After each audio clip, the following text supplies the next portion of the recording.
How to turn on WhatsApp chat backup on your iPhone so your chats and media are safely backed up to iCloud. First, make sure you're signed in to iCloud with your Apple ID and that iCloud Drive is enabled on your iPhone. Now, open the WhatsApp app.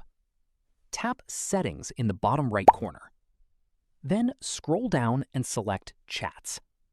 Next, tap Chat Backup. Here, you can tap Backup Now to create an immediate backup of your WhatsApp chats. To enable automatic backups, tap Auto Backup. Then choose Daily, Weekly, or Monthly, depending on how often you want WhatsApp to back up your chats.